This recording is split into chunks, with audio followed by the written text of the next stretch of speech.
समस्त दर्शक व श्रोतागण जो भी वीडियो को देख व सुन रहे हैं, बड़े बूढ़े जवान और बच्चे, आज मैं आप लोगों को एक कहानी सुनाने चल रहा हूँ और इस कहानी को ध्यान से सुनेंगे, समझेंगे। इस कहानी में ऐसी गंभीर व्यथा छिपी हुई है जिसको ध्यान से अगर समझेंगे, दिल की गहराइयों से समझेंगे तो आपका दिल द्रवित हो जाएगा।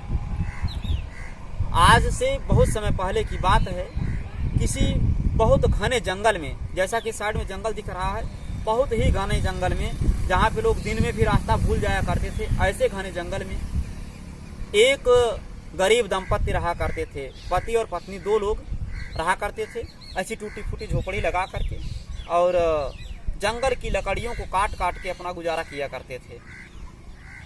कुछ समय के बाद उनके घर में एक बच्ची का जन्म हुआ और उस बच्ची का नाम उन्होंने लूसी रखा। अब लूसी उस जंगल में पक्षियों, जानवरों की आवाज़ों के साथ, जंगल की हवा के साथ, जंगल के वातावरण में बढ़ने लगी, बड़ी होने लगी, विकास करने लगी। और धीरे धीरे समय बीतता गया। जब लूसी लगभग 10-12 साल की हो गई तो मम्मी पापा के कार्य में मदद करने लगी। अब जैसा कि मैंने पहले बोल दिया था, उसके मम्मी पापा दोनों ही कठिन मेहनत किया करते थे।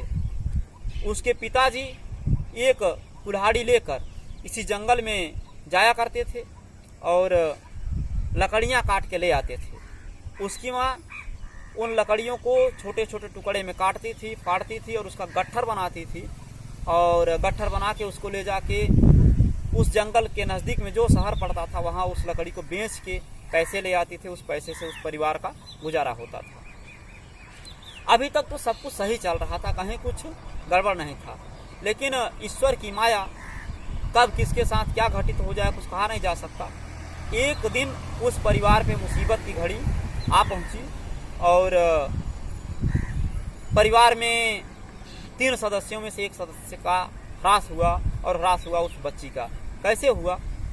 सुबह में उसकी माँ लकड़ियों का गट्ठर बनाई और बना करके शहर में लकड़ी बेचने चली गई। वो शहर भी इसी तरह, जैसे साइड में शहर दिख रहा है, घनी आबादी वाला, बाजार शोरगुल वाला, इस प्रकार से था।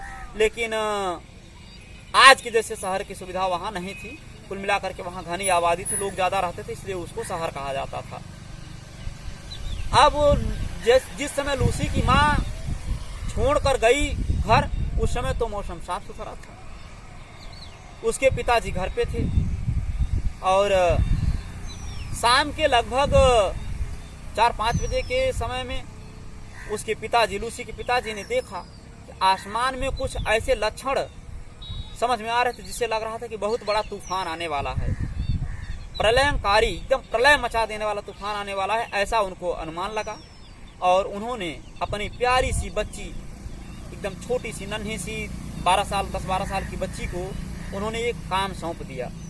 उन्होंने कहा, बिटिया एक लालटेन ले लो और चली जाओ जंगल के बाहर, तुम्हारी माँ आएगी तो उस अंधेरा हो जाएगा आने में उसको, तो वो लालटेन के माध्यम से रास्ता दिखाते हुए उसको घर तक लेके आना। अभी कुछ घटित नहीं हुआ। लूसी एकदम जंगल की बच्ची, खुश प्रसन्न, लालटेन लेकर पायल बजाते हुए, घुंघरू अपने पैरों के छमकाते हुए और गीत गुनगुनाते हुए, नाचते गाते चल पड़ी।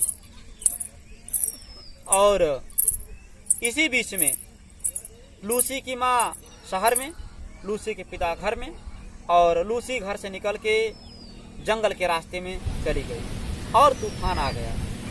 तूफान बरसात के साथ, बारिश के साथ, इतना भयंकर तूफान आया, एकदम ऐसे बारिश हो रही थी झमाझम और तूफान भी था।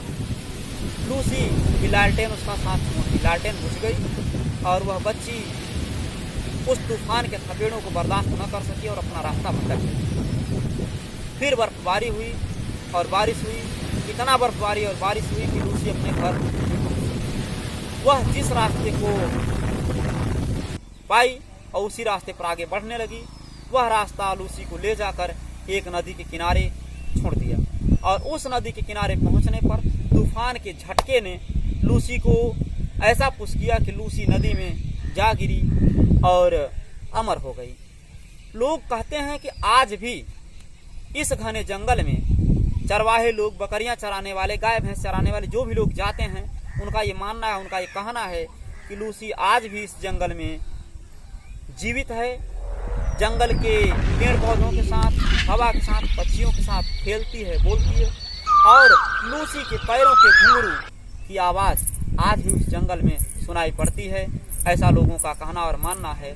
और इस प्रकार से एक प्यारी सी बच्ची की आत्मा प्रेत बन गई और प्रेत आत्मा बनकर उस जंगल में आज भी भटक रही है। इस कहानी को आपने अगर ध्यान से सुना है, आपको अच्छा लगा है, तो आप इस कहानी को और लोगों तक जरूर पहुंचाइएगा।